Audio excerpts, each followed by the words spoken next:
اللهم صل على محمد وعلى آل محمد كما صليت على إبراهيم وعلى آل إبراهيم وبارك على محمد وعلى آل محمد كما باركت على إبراهيم وعلى آل إبراهيم إنك حميد مجيد.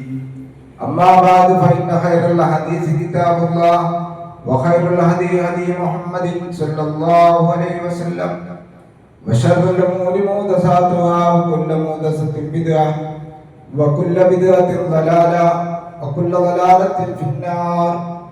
أيها الناس اتقوا الله حق تقاته ولا تموتن إلا وأنتم مسلمون. أعوذ بالله من الشيطان الرجيم. بسم الله الرحمن الرحيم. وقال الرسول يا رب إن قوم اتخذوا هذا القرآن مهجورا. ബഹുമാന്യരായ സത്യവിശ്വാസികളെ സത്യവിശ്വാസികളെ, പരമദയാലുവായ പടച്ചവന്റെ ആജ്ഞാനിർദ്ദേശങ്ങൾ ജീവിതത്തിന്റെ നിഖില മേഖലകളിലും കഴിവിന്റെ പരമാവധി പാലിച്ചുകൊണ്ട് അള്ളാഹുവിനെ ഭയപ്പെട്ടുകൊണ്ട് നല്ല വിശ്വാസികളായിക്കൊണ്ട് ജീവിക്കണമേ എന്ന് ആമുഖമായി ഉണർത്തുകയാണ്, വസിയത്ത് ചെയ്യുകയാണ്. സർവശക്തനായ റബ്ബിന്റെ തൃപ്തി സമ്പാദിച്ചുകൊണ്ട് ജീവിച്ചു മരിക്കാൻ അള്ളാഹു നമുക്കൊക്കെ തൗഫീഖ് നൽകി അനുഗ്രഹിക്കുമാറാകട്ടെ. വിശുദ്ധ റമദാൻ ആദരിക്കപ്പെടാനുള്ള കാരണം വിശുദ്ധ ഖുർആനിന്റെ അവതരണമാണ് എന്ന് നമ്മൾ മനസ്സിലാക്കിയിട്ടുണ്ട്. ശഹ്റു റമദാനല്ലദീ ഉൻസില ഫീഹിൽ ഖുർആൻ, ഖുർആൻ അവതരിപ്പിക്കപ്പെട്ട മാസമാണ് വിശുദ്ധ റമദാൻ. ആ വിശുദ്ധ ഖുർആന്റെ അവതരണം കൊണ്ട് അള്ളാഹു ആദരിച്ചിരിക്കുന്ന റമദാനിനെ വിശ്വാസി സമൂഹം വളരെ സന്തോഷത്തോടുകൂടി സ്വാഗതം ചെയ്യുന്ന ഒരു കാലം കൂടിയാണ് റമദാൻ. നന്മകൾ കൂടുതൽ ചെയ്യുവാനും തിന്മകളിൽ നിന്ന് അകന്നു നിൽക്കുവാനും അങ്ങനെ സ്വർഗം കരകതമാക്കുവാനും നരകത്തിൽ നിന്ന് രക്ഷപ്പെടുവാനുമുള്ള ഒരുപാട് അവസരങ്ങൾ അള്ളാഹു സൃഷ്ടിച്ചിരിക്കുന്ന ഒരു മാസം കൂടിയാണ് റമദാൻ. എന്തുകൊണ്ടാണ് ഒരു ഗ്രന്ഥത്തിന്റെ അവതരണം വിശ്വാസികളെ സംബന്ധിച്ചിടത്തോളം നോമ്പ് നോക്കുവാൻ വേണ്ടി അള്ളാഹു കൽപ്പിച്ചിരിക്കുന്നു? ലോകത്ത് നമുക്കറിയാം, ഒരുപാട് ഗ്രന്ഥങ്ങള്, പുസ്തകങ്ങള് ലോകത്ത് രചിക്കപ്പെട്ടിട്ടുണ്ട്. പല മേഖലകളിലായി, സാഹിത്യരംഗത്തും ശാസ്ത്രത്തിന്റെയും അതുപോലെ തന്നെ ഒരുപാട് കൃതികൾ, നോബൽ സമ്മാനങ്ങളൊക്കെ ലഭിച്ച ഒരുപാട് കൃതികൾ നമ്മളൊക്കെ കേട്ടിട്ടുണ്ട്. പക്ഷെ അവരിൽ നിന്നും എന്താണ് വിശുദ്ധ ഖുർആനിനെ വ്യതിരക്തമാക്കുന്നത്? പലപ്പോഴും മുസ്ലിം സമുദായത്തിലെ ആളുകൾ മനസ്സിലാക്കാതെ പോയ, അല്ലെങ്കിൽ വേണ്ട രൂപത്തിൽ മനസ്സിലാക്കാത്ത ഒരു സംഗതിയാണ് എന്താണ് വിശുദ്ധ ഖുർആൻ. വിശുദ്ധ ഖുർആൻ അത് ചെലുത്തിയിരിക്കുന്ന സ്വാധീനം എന്താണ്? നമുക്കറിയാം, പല പ്രവാചകന്മാർക്കും അള്ളാഹു മുഅ്ജിസത്തുകൾ നൽകിയിട്ടുണ്ട്. മൂസാ നബി അലൈഹി സ്വലാത്തു വസ്സലാമിന് അള്ളാഹു വടി നൽകി. ആ വടി മൂസാ നബി അലൈഹി സ്വലാത്തു വസ്സലാം ഇടുമ്പോൾ മാത്രമേ പാപാവുകയുള്ളൂ. മൂസാ നബി അലൈഹി സ്വലാത്തു വസ്സലാമിന്റെ ഒരു സഹാബി ആ വടി ഇട്ടാൽ ആ വടി പാപാവുകയില്ല. മൂസാ നബി അലൈഹി സ്വലാത്തു വസ്സലാമിന് ശേഷം ആ വടി ഉണ്ടായിരുന്നു. പക്ഷേ ആ വടി പിന്നീട് ആരിട്ടാലും അത് പാമ്പാവുകയില്ല. ഈസാ നബി അലൈഹി സ്വലാത്തു വസ്സലാം ജീവിച്ചിരിക്കുന്ന കാലത്ത് വെള്ളപ്പാണ്ട് ഉള്ള ആളുകളെ ഈസാ നബി അലൈഹി സ്വലാത്തു വസ്സലാം സുഖപ്പെടുത്തിയിരുന്നു. ഞാൻ സൂചിപ്പിച്ചു. അതുപോലെ തന്നെ സ്വാലിഹ് നബി അലൈഹി സ്വലാത്തു വസ്സലാമിന് അള്ളാഹു മുഅ്ജിസത്തായി ഒട്ടകത്തേന് നൽകിയിരുന്നത്. മഹാനായ പ്രവാചകൻ, അന്തിമ പ്രവാചകൻ റസൂലുള്ളാഹി സ്വല്ലല്ലാഹു അലൈഹി വസല്ലമക്ക് അള്ളാഹു നൽകിയിരിക്കുന്ന മുഅ്ജിസത്ത് എന്ന് പറഞ്ഞാൽ താനൊരു പ്രവാചകനാണ് എന്ന് തന്റെ പ്രബോധിത സമൂഹത്തെ ബോധ്യപ്പെടുത്തുന്നതിന് വേണ്ടി അതിനുള്ള തെളിവാണ് മുഅ്ജിസത്ത് എന്ന് പറയുന്നത്, അമാനുഷികമായത്. നബി സല്ലല്ലാഹു അലൈഹി വസല്ലമക്ക് അല്ലാഹു നൽകിയിരിക്കുന്ന മുഅ്ജിസത്ത് വിശുദ്ധ ഖുർആനാണ്. വിശുദ്ധ ഖുർആൻ എന്ന ഈ അമാനുഷിക ഗ്രന്ഥം പ്രവാചക സല്ലല്ലാഹു അലൈഹി വസല്ലമയുടെ കാലശേഷവും മുഅ്ജിസത്താണ്. അതാണ് ഖുർആനിന്റെ സവിശേഷത. വിശുദ്ധ ഖുർആൻ പ്രവാചക സല്ലല്ലാഹു അലൈഹി വസല്ലമയുടെ 23 വർഷക്കാലത്തിനിടയിൽ വിശുദ്ധ ഖുർആനിന്റെ ഇഖ്റ ബിസ്മി റബ്ബിക്കൽ ലദീ ഖലഖൽ ഇൻസാന മിൻ അലഖ് എന്ന് തുടങ്ങുന്ന സൂറത്ത് അലഖിലെ 5 വചനങ്ങളും അവസാനമായി പണ്ഡിതന്മാർക്ക് ചില അഭിപ്രായ വ്യത്യാസങ്ങളുണ്ട്. അല്ലാഹു തആല ഇറക്കിയിരിക്കുന്ന അൽയൗമ അക്മൽതു ലക്കും ദീനക്കും വഅത്മംതു അലൈക്കും നിഅമതി എന്ന് തുടങ്ങുന്ന സൂറത്ത് മാഇദയിലെ ആയത്തും എന്നും അഭിപ്രായമുണ്ട്. ഇങ്ങനെ പല സന്ദർഭങ്ങളിലായി പല സാഹചര്യങ്ങളിലായി ചില സഹാബിമാരുടെ ചോദ്യങ്ങൾക്ക് ഉത്തരമായി, ചില അവിശ്വാസികളുടെ വാദങ്ങൾക്ക് മറുപടിയായി വിശുദ്ധ ഖുർആൻ 23 വർഷക്കാലത്തിനിടെ ഇറങ്ങിയ ഒരു ഗ്രന്ഥമാണ് വിശുദ്ധ ഖുർആൻ. എന്നാൽ മറ്റു പ്രവാചകന്മാർക്കും അല്ലാഹു വേദഗ്രന്ഥം നൽകിയിട്ടുണ്ട്. നമുക്കറിയാം, മൂസാ നബി അലൈഹി സ്വലാത്തു വസ്സലാമിലേക്ക് തൗറാത്ത് നൽകിയിട്ടുണ്ട്. ഈസാ നബി അലൈഹി സ്വലാത്തു വസ്സലാമിന് അല്ലാഹു നൽകിയത് ഇൻജീലാണ്. പക്ഷേ അവയിൽ നിന്നും എന്താണ് വിശുദ്ധ ഖുർആനിന്റെ വ്യതിരക്തത? ആ മുൻകഴിഞ്ഞ പ്രവാചകന്മാർക്ക് നൽകിയിരിക്കുന്ന വേദഗ്രന്ഥങ്ങൾ ഒരു പ്രത്യേക കാലഘട്ടങ്ങളിൽ നൽകിയിരിക്കുന്ന വേദഗ്രന്ഥമായിരുന്നു. അത് ഖുർആനിലെ മുഫസ്സിറുകൾ അഭിപ്രായപ്പെടുന്നത് ഒറ്റ അടിക്കായിരുന്നു ആ വേദഗ്രന്ഥം നൽകപ്പെട്ടത്. വിശുദ്ധ ഖുർആൻ അങ്ങനെയല്ല, 23 വർഷക്കാലത്തിനിടയിലാണ്. ഈ 23 വർഷക്കാലത്തിനിടയിൽ പ്രവാചകന് നൽകിയിരിക്കുന്ന വിശുദ്ധ ഖുർആൻ സമൂഹത്തിന്റെ എല്ലാ തലങ്ങളിലെയും മനുഷ്യനെ പ്രതിപാദിക്കുന്ന എല്ലാ വിഷയങ്ങളെയും പ്രതിപാദിച്ചുകൊണ്ടാണ് വിശുദ്ധ ഖുർആനിന്റെ അവതരണം. മാത്രവുമല്ല, വിശുദ്ധ ഖുർആൻ അവതരിപ്പിക്കുന്ന കാലഘട്ടങ്ങളിൽ മുസ്ലിങ്ങൾ എന്നല്ല, ആ കാലഘട്ടങ്ങളിൽ ജീവിച്ച അല്ലെങ്കിൽ ആ കാലഘട്ടത്തെ പരിചയപ്പെടുത്തിയ ചരിത്രകാരന്മാരെല്ലാം സൂചിപ്പിച്ചിരിക്കുന്നത് ഡാർക്ക് ഏജ് ആയിരുന്നു, ഇരുണ്ട യുഗം. മുസ്ലിങ്ങളുടെ ഭാഗമല്ല, എല്ലാവിധ തിന്മകളുടെയും കേന്ദ്രമായിരുന്നു ആ കാലഘട്ടം. എല്ലാവിധ തിന്മകളും സമ്മേളിച്ചിരുന്ന കാലഘട്ടമായിരുന്നു. ആ കാലഘട്ടങ്ങളിൽ വിശുദ്ധ ഖുർആൻ അവതരിപ്പിച്ച് അവർക്ക് നന്മയുടെ പ്രകാശത്തിന്റെ വെള്ളി വെളിച്ചമായി വിശുദ്ധ ഖുർആൻ പിന്നീട് അവരിൽ പരിവർത്തനം ഉണ്ടാക്കുകയാണ്. ആ സമൂഹത്തെ ഏറ്റവും ദുഷിച്ചതായ സമൂഹം എന്ന് ചരിത്രം വിശേഷിപ്പിച്ചിരിക്കുന്ന ആ കാലഘട്ടത്തിൽ ജീവിച്ച മനുഷ്യന്മാരെ 23 വർഷക്കാലം കൊണ്ട് വിശുദ്ധ ഖുർആനിന്റെ ആയത്തുകൾ ഓതി സർവശക്തനായ പടച്ചതമ്പുരാന്റെ വചനം നബി സല്ലല്ലാഹു അലൈഹി വസല്ലമ ഓതി കേൾപ്പിച്ച് അവരെ ആ കാലഘട്ടങ്ങളിൽ ജീവിച്ച ഏറ്റവും ഉത്തമമായ സമൂഹമാക്കി അള്ളാഹു പരിവർത്തിപ്പിച്ചു എന്ന് പറയുമ്പോൾ ഒരു വേദഗ്രന്ഥം, ഒരു ഗ്രന്ഥം അത് വായിക്കുവാൻ വേണ്ടി മാത്രമുള്ളതല്ല, ജീവിതത്തിൽ വിശുദ്ധ ഖുർആനിന്റെ പതിപ്പുകളായി വിശുദ്ധ ഖുർആനിൽ എന്തെല്ലാം നന്മകൾ പറഞ്ഞിട്ടുണ്ടോ ആ നന്മകളുടെ എല്ലാ ഭാഗന്മാരായിരുന്നു സഹജീവന്മാർ. വിശുദ്ധ ഖുർആൻ എന്തെല്ലാം അരുതെന്ന് പറഞ്ഞിട്ടുണ്ടോ, എന്തെല്ലാം തിന്മകൾ ഉപേക്ഷിക്കണമെന്ന് പറഞ്ഞിട്ടുണ്ടോ ആ തിന്മകളെല്ലാം ഉപേക്ഷിച്ച ഉത്തമ സമൂഹത്തിന്റെ ആളുകളായി ആ സഹാബികൾ മാറാനുള്ള കാരണം നമ്മളുടെ കൈകളിലുള്ള ഈ ഖുർആൻ കേട്ടിട്ടാണ്. അവർ ഖുർആനിന്റെ പതിപ്പുകളായിരുന്നു എന്നാണ് സൂചിപ്പിക്കുന്നത്. നമുക്കറിയാം, ജാഹിലിയ്യ കാലഘട്ടങ്ങളിൽ മദ്യവും അതുപോലെ തന്നെ സാമ്പത്തികമായിട്ടുള്ള കെടുകാര്യസ്ഥതയും എന്ന് പറയേണ്ട യുദ്ധവുമെല്ലാം വളരെ വ്യാപകമായിരുന്ന ഒരു കാലഘട്ടങ്ങളിൽ നിന്ന് വിശുദ്ധ ഖുർആൻ എന്ന് പറയുന്ന പടച്ച തമ്പുരാന്റെ ഈ ഒറ്റ മൂലി ആ സഹാബികൾക്ക് ഓതി കേൾപ്പിച്ചു. ആ അവിടെ ഉണ്ടായിരുന്ന മനുഷ്യർക്ക് ഓതി കേൾപ്പിച്ചു. വിശുദ്ധ ഖുർആൻ അവരിൽ പരിവർത്തനം ഉണ്ടാക്കി. വിശുദ്ധ ഖുർആൻ പറഞ്ഞു, വല്ലദീ ബഅസ ഫിൽ ഉമ്മീന റസൂലൻ മിൻഹും യത്ലു അലൈഹിം ആയാതിഹി വയുസക്കിഹിം. മഹാനായ പ്രവാചകൻ സല്ലല്ലാഹു അലൈഹി വസല്ലമയെ കുറിച്ച് പറയാണ്, നിരക്ഷരനായ ഒരു സമൂഹത്തിൽ ബഅസ ഫിൽ ഉമ്മീന റസൂലൻ മിൻഹും അവരിൽ നിന്നുള്ള നിരക്ഷരനായ അക്ഷരജ്ഞാനമില്ലാത്ത പ്രവാചകൻ സല്ലല്ലാഹു അലൈഹി വസല്ലം അവർക്ക് യത്ലു അലൈഹിം ആയാതിഹി അവർക്ക് പടച്ചവന്റെ ആയത്തുകൾ ഇങ്ങനെ ഓതിക്കേൾക്കുക. നോക്കണം, പടച്ചവന്റെ ആയത്തുകൾ ഓതിക്കേൾക്കുമ്പോ പടച്ചവന്റേതാണ് എന്ന് അവർക്ക് ബോധ്യമുണ്ട്. അതിന് ഒരുപാട് കാരണങ്ങളൊക്കെ ഉണ്ട്. കാരണം അവർ ആ കാലഘട്ടങ്ങളിൽ അറബി സാഹിത്യത്തിൽ വിരാജിച്ചിരുന്ന കാലഘട്ടമായിരുന്നു. അവർക്ക് സാഹിത്യം എന്തെന്നറിയാം, അറബി ഭാഷ എന്തായെന്ന് അവർക്കറിയാം. എല്ലാം അറിഞ്ഞിട്ട് പോലും വിശുദ്ധ ഖുർആനിന്റെ അവതരണം ഒരു പ്രത്യേക ശൈലിയാണ്. അത് ഗദ്യമാണോ? ഗദ്യമല്ല. എന്നാൽ അത് പദ്യമാണോ? പദ്യവുമല്ല.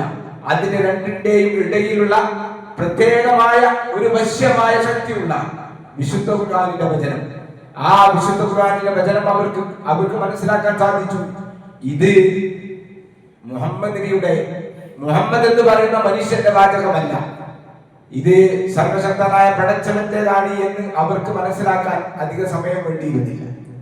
ഇത് സൂചിപ്പിക്കുന്നുണ്ട്, ആംഗലേയ സാഹിത്യകാരനായ ഒരു മനുഷ്യൻ പിന്നീട് വിശുദ്ധ ഖുർആനിനെ കുറിച്ച് ഗവേഷണം നടത്തിക്കൊണ്ട് അദ്ദേഹം പറയുന്നുണ്ട്, വിശുദ്ധ ഖുർആൻ മുഹമ്മദിന്റേതല്ല എന്ന് മനസ്സിലാക്കാൻ കൂടുതൽ അന്വേഷിക്കേണ്ടതില്ല. നമ്മുടെ കൂട്ടത്തിൽപ്പെട്ട സാധാരണക്കാരായ ആളുകൾക്ക് പോലും അറിയാവുന്ന സൂറത്ത് മസദ് എന്ന് തുടങ്ങുന്ന സൂറ വിശുദ്ധ ഖുർആൻ അവതരിപ്പിക്കുന്നത് അബൂലഹബിനെ നശിച്ചിരിക്കുന്നു, അദ്ദേഹത്തിന്റെ 2 കൈകളും നശിച്ചിരിക്കുന്നു, അദ്ദേഹത്തിന്റെ സമ്പാദ്യവും അദ്ദേഹത്തിന്റെ ധനവുമെല്ലാം നശിച്ചിരിക്കുന്നു എന്ന് അള്ളാഹു ശാപമായി പറഞ്ഞിരിക്കുന്ന വിശുദ്ധ ഖുർആനിന്റെ ആയത്ത് സൂറത്തിറങ്ങുന്നത് അബൂലഹബ് ജീവിച്ചിരിക്കുന്ന കാലത്താണ്. നിങ്ങൾ ആലോചിച്ച് നോക്കണം, അന്ന് ഇസ്ലാമിനെതിരെ ശക്തമായി എതിർക്കുന്ന ഒരുപാട് മനുഷ്യർ ആ കാലഘട്ടത്തിലുണ്ട്. അബൂ സുഫിയാൻ ഇസ്ലാമിനെതിരെ യുദ്ധം നയിച്ച മനുഷ്യനാണ് മുസ്ലിം ആകുന്നതിന് മുമ്പ്. അദ്ദേഹത്തിന്റെ മകൻ ഇക്രിമ, അദ്ദേഹം മുസ്ലിം ആയിട്ടില്ല.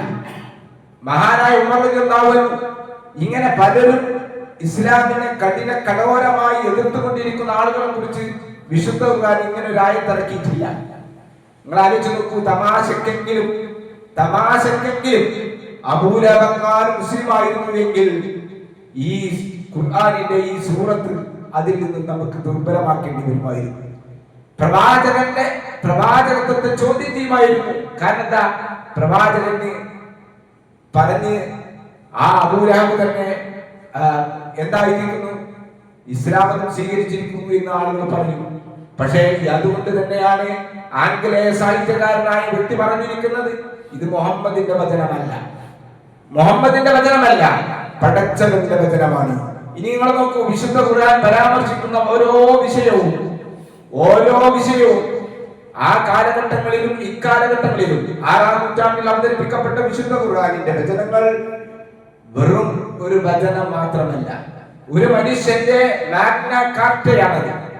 എങ്ങനെയാണ് ഒരു മനുഷ്യൻ ജീവിക്കേണ്ടത്, അവന്റെ കുടുംബ ജീവിതത്തിൽ അവൻ പെരുമാറേണ്ടുന്ന മര്യാദകൾ എന്താ, അവന്റെ സാമ്പത്തിക രംഗത്തിൽ അവൻ നിലപാട് അവന്റെ എന്തായിരിക്കണം, അവന്റെ അയൽപ്പക്കാരോടുള്ള ബന്ധം എന്തായിരിക്കണം, അവന്റെ മാതാപിതാക്കളോട് എന്തായിരിക്കണം ബന്ധം, ഇങ്ങനെ ജീവിതം സ്പർശിയായ മുഴുവൻ കാര്യങ്ങളെ കുറിച്ചുള്ള പരാമർശങ്ങൾ വിശുദ്ധ ഖുർആനിൽ പറഞ്ഞിരിക്കുന്ന ഒരു കാര്യം എന്തെങ്കിലും കാരണത്താൽ ഈ ആധുനിക കാലഘട്ടങ്ങളിൽ ഈ കാലഘട്ടത്തിന് യോജിച്ചതല്ല ഖുർആൻ പറഞ്ഞിരിക്കുന്നത് എന്ന് പറയാൻ ലോകത്തിന് വരെ ഒരു വ്യക്തിക്കും സാധിച്ചിട്ടില്ല.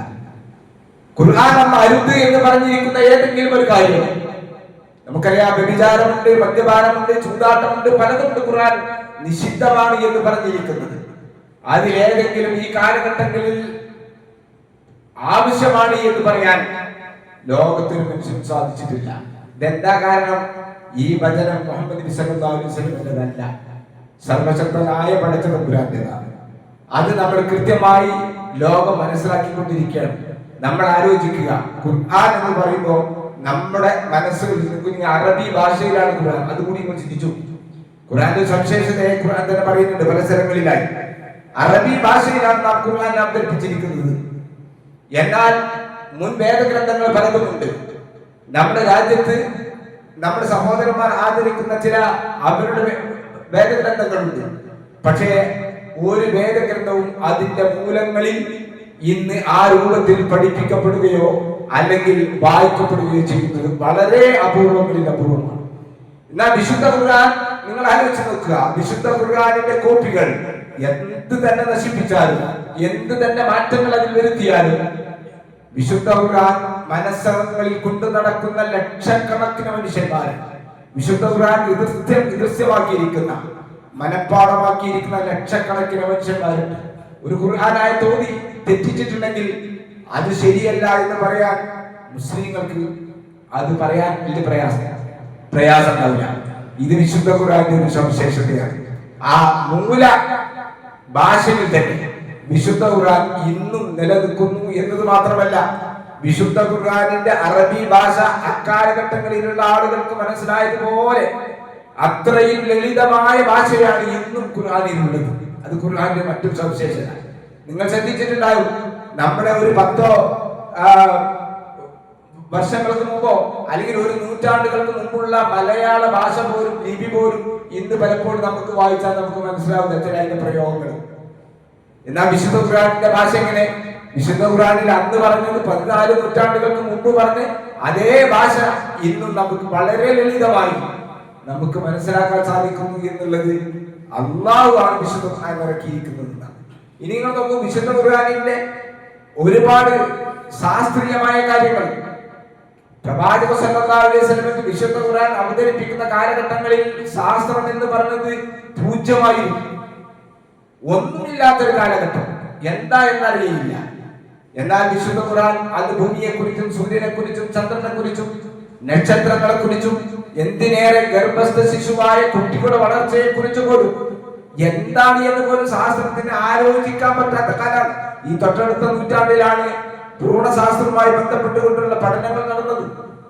ഖുർആൻ അന്ന് പറഞ്ഞു ഒരു മനുഷ്യൻ കുഞ്ഞ് ജനിക്കുമ്പോൾ എങ്ങനെയായിരുന്നു ഉമ്മയുടെ ഗർഭാശയത്തിൽ ജനിച്ചു വളർന്നു വരുന്ന ഭ്രൂണത്തിന്റെ വ്യത്യസ്തങ്ങളായ ഘട്ടങ്ങൾ വളരെ കൃത്യമായി ഖുർആൻ സൂചിപ്പിക്കുന്നു. സൂറത്ത് മുഅ്മിനീനിലുണ്ട്, മറ്റു ചില സൂറകളിലുണ്ട്.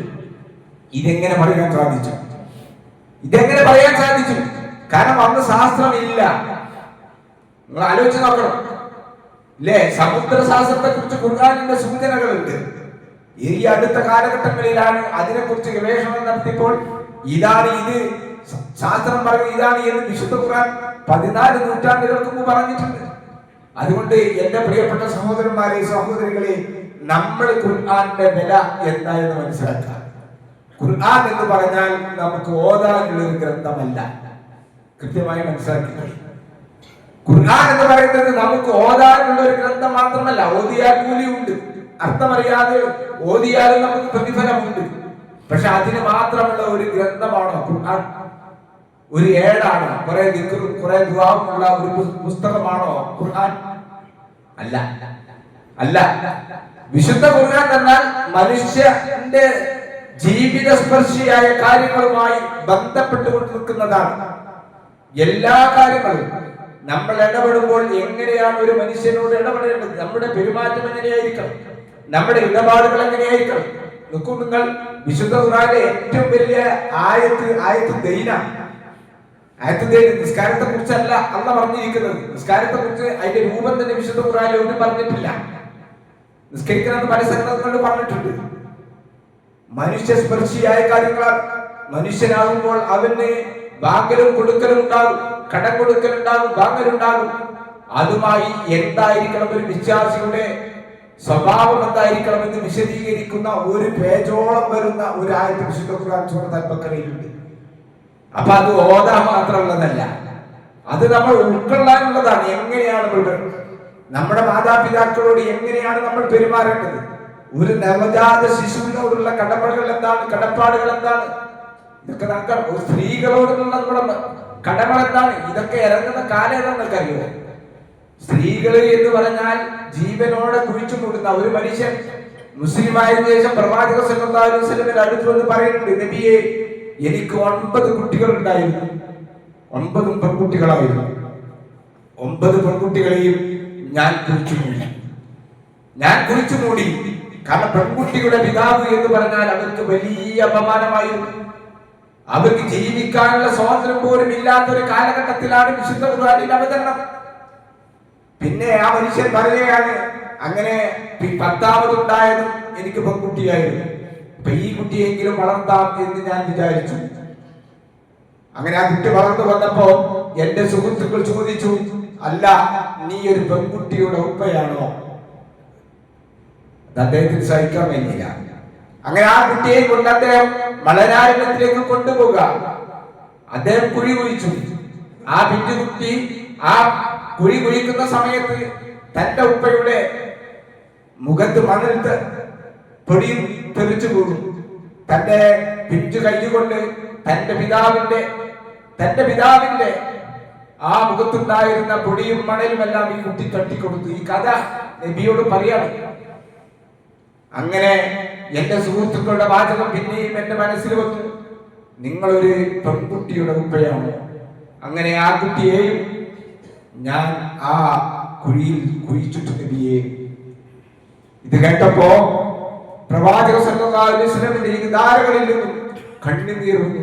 കൂടെയുണ്ടായിരുന്ന സഹാബാക്കൾ കരഞ്ഞു. ആ പറഞ്ഞ മനുഷ്യരും കരഞ്ഞു.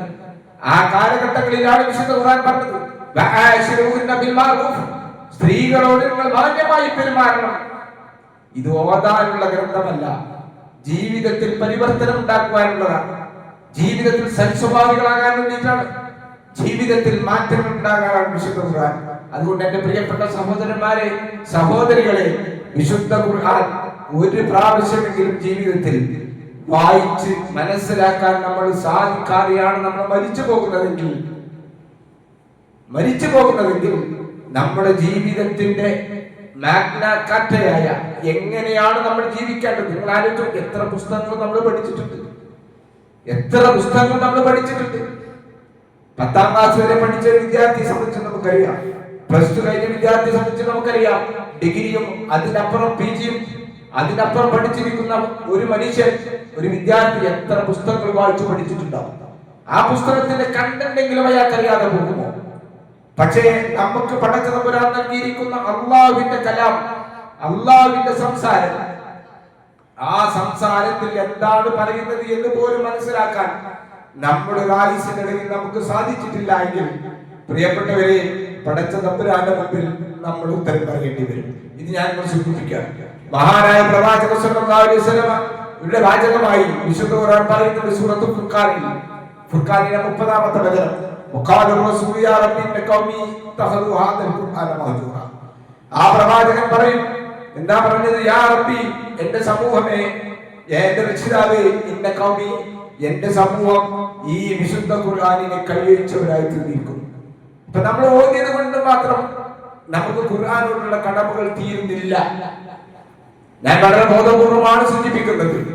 ഓതുവാനുള്ള ഒരു ഗ്രന്ഥമല്ല വിശുദ്ധ ഖുർആൻ, പഠിക്കാനുള്ള ഗ്രന്ഥമാണ്. ഇഖ്റ ബിസ്മി റബ്ബിക്കല്ലദീ ഖലഖ് ഖലഖൽ ഇൻസാന മിൻ അലഖ്. വിശുദ്ധ ഖുർആനിന്റെ ആദ്യ വചനങ്ങൾ നോക്കി, ആദ്യ വചനം തന്നെ നമ്മൾ ചിന്തിക്കാനും ആലോചിക്കാനും വേണ്ടിയാണ്. ഇഖ്റ ബിസ്മി റബ്ബിക്കല്ലദീ ഖലഖ്, സൃഷ്ടിച്ചിരിക്കുന്ന നിന്റെ രക്ഷിതാവിന്റെ നാമത്തിൽ നീ വായിക്കുക. നോക്കണം നിങ്ങൾ.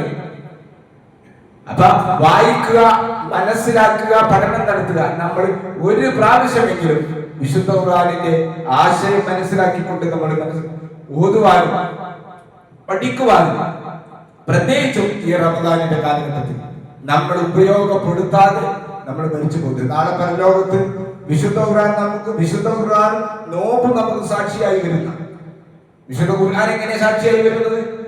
നാളെ പരലോകത്ത് അല്ലാഹുവിന്റെ കോടതിയിൽ എത്തുമ്പോൾ ഈ ഖുർആൻ പറയും, പടച്ചവനെ, എന്റെ ഈ ദാസൻ, എന്റെ ഈ ദാസി ഇതാ എന്നെ പഠിക്കുവാനും എന്നെ മനസ്സിലാക്കുവാനും അതനുസരിച്ച് കൊണ്ട് ജീവിക്കുവാനും ശ്രമിച്ചിരുന്നു. അതുകൊണ്ട് നീ ഇദ്ദേഹത്തിന് നന്മ നൽകണമേ, ശിക്ഷയിൽ നിന്ന് ഇളവ് നൽകണമേ എന്ന് സാക്ഷി പറയുന്ന നമ്മൾ ആ കുറിച്ച് പെടുവോ? നമ്മൾ വളരെ ഗൗരവത്തിൽ നമ്മൾ ആലോചിച്ചു നോക്കുക. വിശുദ്ധ ഖുർആൻ എന്നാൽ ഒരു അമൂല്യ ഗ്രന്ഥമാണ്. നമുക്കതിന്റെ മഹത്വം നമുക്ക് മനസ്സിലാക്കാൻ പറ്റുന്നില്ല. ഖുർആൻ എന്ന് പറയുന്നത് ആ കാലഘട്ടങ്ങളിലും ആളുകൾ എതിർത്ത് നോക്കിയിരുന്നു. മുഹമ്മദിന്റെ വചനമാണ്. ഇപ്പൊ നമുക്കറിയില്ല, യുക്തിവാദികളും നിരീശ്വരവാദികളും ഭൗതികവാദികളും ഒക്കെ ഖുർആനിന്റെ ഏതെങ്കിലും ചില ശകലങ്ങൾ എടുത്തുകൊണ്ട്, അടർത്തി എടുത്തുകൊണ്ട് ഖുർആനെ വിമർശിക്കാറുണ്ട്. പക്ഷെ ഖുർആനിനെ വിമർശിക്കുന്തോറും ഖുർആന്റെ മഹത്വം കൂടി വരിക. എന്താ കാരണം? അത് അല്ലാഹുവിന്റെ വചനമായതുകൊണ്ടാണ്. ജാഹിലിയ്യ കാലഘട്ടത്തിൽ വിശുദ്ധ ഖുർആൻ അവതരിക്കുന്ന കാലഘട്ടങ്ങളിൽ അവർ പറഞ്ഞു നോക്കി, വിശുദ്ധ ഖുർആൻ ഇത് മുഹമ്മദിന്റെ വചനമാണ്. വേറെ ചില ആളുകൾ പറഞ്ഞു നോക്കി, അല്ല അദ്ദേഹത്തിന് ചില ജ്യോത്സ്യപ്പണിയുണ്ട്, അദ്ദേഹത്തിന് മാരണം ബാധിച്ചതാണ്, ഇങ്ങനെയൊക്കെയാണ് അദ്ദേഹം ഈ വിശുദ്ധ ഖുർആൻ പറയുന്നത്, കെട്ടിച്ചമച്ചുണ്ടാക്കിയതാണ്. ഖുർആൻ അവരെ വെല്ലുവിളിച്ചു, കുൽ ലൈൻ ഇജ്തമഅത്തിൽ ഇൻസു വൽ ജിന്നു വലാ യഅതു ബിമിസ്ലി ഹാദൽ ഖുർആൻ ലാ യഅതുന ബിമിസ്ലിഹി വലൗ കാന ബഅദുഹും ലിബഅദിൻ ദഹീറ. എത്ര കൃത്യമാണ് വിശുദ്ധ ഖുർആനിന്റെ വെല്ലുവിളി അന്നും ഇന്നും നിലനിൽക്കുകയാണ്. ലോകത്തുള്ള ഏത് നിരീശ്വരവാദികളും അതുപോലെ തന്നെ ഭൗതികവാദികളും അവരുടെ മുമ്പിൽ നിന്നുണ്ട്, ജൂതന്മാരുടെ മുമ്പിൽ നിന്നുണ്ട്. ജൂതന്മാർ അന്ന് പലതും പറഞ്ഞിരുന്നു. ഖുർആൻ വെല്ലുവിളിക്കുന്നു, മനുഷ്യനും ജിന്നും ഒരുമിച്ച് കൂടിയാൽ പോലും പറഞ്ഞുകൊടുക്കുന്നില്ലേ, ഈ ഖുർആനെ പോലുള്ളതൊന്നും കൊണ്ടുവരാൻ അവർക്ക് കൊണ്ടുവരാൻ സാധിക്കൂല. അവർ പരസ്പരം സഹായിച്ചവരാണെങ്കിലും അങ്ങനെ ചില വാദം ഉണ്ടായിരുന്നു, ജിന്നിന്റെ സഹായം കൂടി കിട്ടിയിട്ടാണ് മുഹമ്മദ് നബിക്ക് ഖുർആൻ ഉണ്ടാക്കാൻ കഴിയുന്നത്. ഖുർആൻ നിങ്ങളെല്ലാവരും ഒരുമിച്ച് കൂടിയോളും. നിങ്ങൾ വിചാരിക്കും അറബി ഭാഷ അറിയാത്തവരായിരുന്നു ജാഹിലിയ്യ കാലഘട്ടങ്ങളിൽ. അല്ല, വളരെ പ്രഗത്ഭരായ, നിമിഷ നേരം കൊണ്ട് വലിയ കവിതാ സമാഹാരങ്ങൾ എഴുതിണ്ടാക്കാൻ സാധിക്കുന്ന അതിവിദഗ്ധന്മാരായ സാഹിത്യകാരന്മാരാണ്. അള്ളാഹുവിന്റെ വെല്ലുവിളി, പറ്റുമെങ്കിൽ ഖുർആൻ പോലത്തെ ഒരു ഖുർആൻ കൊണ്ടുവരൂ. ഖുർആൻ പോലത്തെ ഖുർആൻ എന്ന് പറഞ്ഞാൽ അതിന് ഉദ്ദേശിക്കുന്നത് എന്താ? ഒരു ഗ്രന്ഥം കൊണ്ടുവരാനല്ല. വിശുദ്ധ ഖുർആൻ സമൂഹത്തിന്, ലോകത്തിന് മുമ്പിൽ കാഴ്ചവെക്കുന്ന ഒരു കാഴ്ചപ്പാടുണ്ട്, ഒരു നിലപാടുണ്ട്. സാമ്പത്തിക രംഗത്ത് എങ്ങനെയായിരിക്കണം, കുടുംബ രംഗത്ത് എങ്ങനെയായിരിക്കണം, നമ്മൾ നടക്കുന്ന രാഷ്ട്രരംഗത്ത് എങ്ങനെയായിരിക്കണം, ഓരോ രംഗത്തും ഖുർആനിൽ ഒരു കാഴ്ചപ്പാട് കൃത്യമായി പഠിപ്പിക്കുന്നുണ്ട്. ഇതുപോലുള്ള ഒരു കാഴ്ചപ്പാടുള്ള ഒരു ഗ്രന്ഥം കൊണ്ടുവരാൻ വിശുദ്ധ ഖുർആൻ അവരെ വെല്ലുവിളിക്കാൻ അവർക്ക് അതിന് സാധിച്ചിട്ടില്ല. ഖുർആൻ ഒന്നുകൂടി താഴോട്ട് വന്നു, അതിന് സാധിക്കില്ല എന്ന് പറഞ്ഞപ്പോൾ കുൽ ഫൗതു ബിഅശ്രി സൂറത്തി മിസ്ലിഹി മുഫ്തറയാത്തിൻ, സൂറത്ത് ഹൂദിലെ 13ാമത്തെ വചനത്തിൽ അല്ലാഹു ഒന്നുകൂടി പറഞ്ഞു, വേണ്ട, നിങ്ങൾ ഖുർആൻ ഒന്നിച്ചു കൊണ്ടല്ല. 114 അധ്യായങ്ങളുണ്ട്, 6000 ചില്ലാനം ആയത്തുകളുണ്ട്. എന്നാൽ ഖുർആനിൽ പറഞ്ഞിരിക്കുന്ന 10 അധ്യായങ്ങൾക്ക് തത്തുല്യമായ അധ്യായങ്ങൾ കൊണ്ടുവരാൻ പറ്റുമോ? 10 സൂറത്ത് കൊണ്ടുവന്നാൽ മതി. കഴിയൂല. അത് നമുക്ക് ഖുർആന്റെ മഹത്വം മനസ്സിലായിട്ടില്ല. ഖുർആന്റെ വലിപ്പം നിങ്ങൾ വിചാരിക്കുന്നുണ്ടോ? ജൂതന്മാരായിട്ടുള്ള ഓറിയന്റലിസ്റ്റുകളായിട്ടുള്ള ആളുകൾക്ക് അറബി ഭാഷ അറിയാൻ വിചാരിക്കുന്നുണ്ടോ? അറബി ഭാഷ നന്നായി സംസാരിക്കാനും എഴുതാനും എല്ലാം കഴിയുന്ന ആളുകളാണ് അവർ.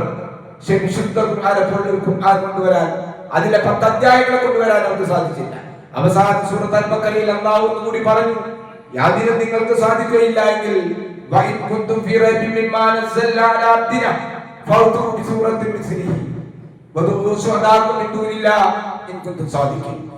ഇത് നോക്കണം. നിങ്ങൾക്ക് വെറും ഒരു കേവല വെല്ലുവിളിയല്ല, അത്രയും പടക്ക തമ്പുരാൻ ഉറപ്പുള്ളത് കൊണ്ടാണ്.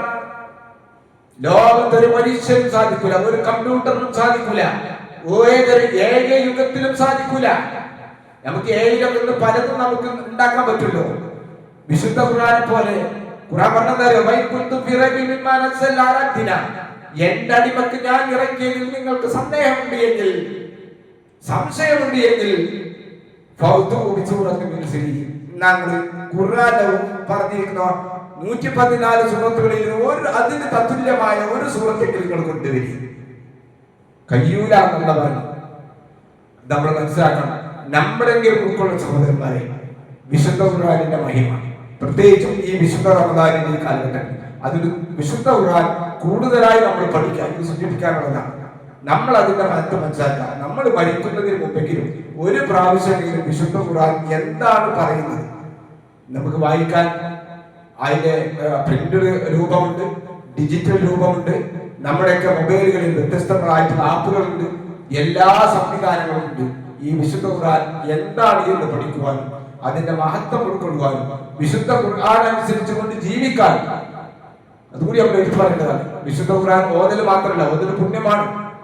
ആ ഓതുന്നതോടുകൂടി അതിന്റെ ആശയവും അർത്ഥവും മനസ്സിലാക്കുകയും വിശുദ്ധ ഖുർആൻ പറഞ്ഞിരിക്കുന്ന എല്ലാ നന്മകളുടെയും ഭാഗരായി നമ്മൾ മാറുകയും വിശുദ്ധ ഖുർആൻ അരുതെന്ന് പറഞ്ഞിരിക്കുന്ന എല്ലാ തിന്മകളിൽ നിന്നും മാറി നിന്നുകൊണ്ട് വിശുദ്ധ ഖുർആനിന്റെ ജീവിക്കുന്ന പതിപ്പുകളായി മാറാൻ നമ്മൾ ശ്രമിക്കുക.